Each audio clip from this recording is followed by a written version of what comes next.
I think there's a certain amount of comedy, a certain amount of tomfoolery that comes along with the names of the people cast in this movie. But at the same time, we take it very seriously, what we're trying to do by exposing the ridiculousness of politics, world politics. Benjamin Sawyer is more of a middleman. He's more of a campaign operational manager. We come in because we're hired by Castillo to help him win the Bolivian presidency, which he was president before, and it didn't end up going that well. So he brought us in because he's so far back with so little time. We're basically supposed to be like a B-12 shot to his campaign.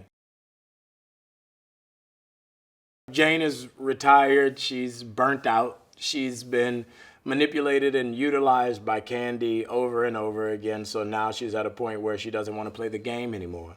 But Nell convinces me to go and pull her out of the ashes, and she's the person we need to make this campaign work, because we know at some point in time we're going to have to go to a place that we're not familiar with. His biggest downfall is his arrogance. So our biggest job is to humble his arrogance. So, you know, it's really hard because you have so many people you have to tear down to build up again. Jane's already torn down, and we got to tear down Castillo to hopefully make him the voice of the people and utilize Jane to her fullest potential to make him the voice of the people. Billy Bob Thornton, as he's basically Jane before the other team. And she's gone up against him several times, and he's destroyed her every single time. He's the one who basically forced her into retirement.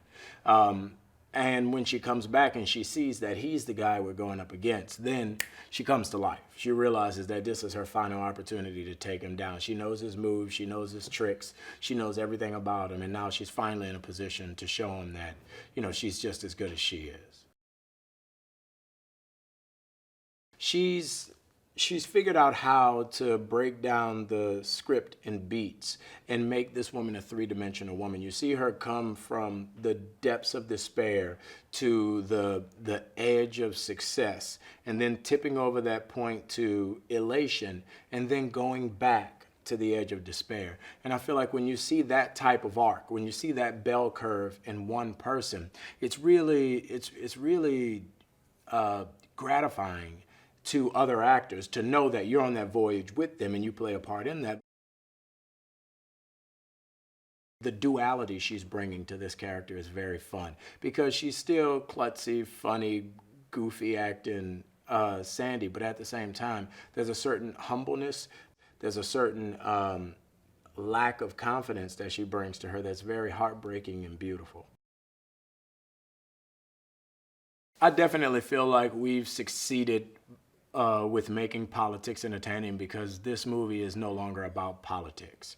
I think with what Sandy is bringing to this movie has become about the humanity of political figures as opposed to the politics of political figures.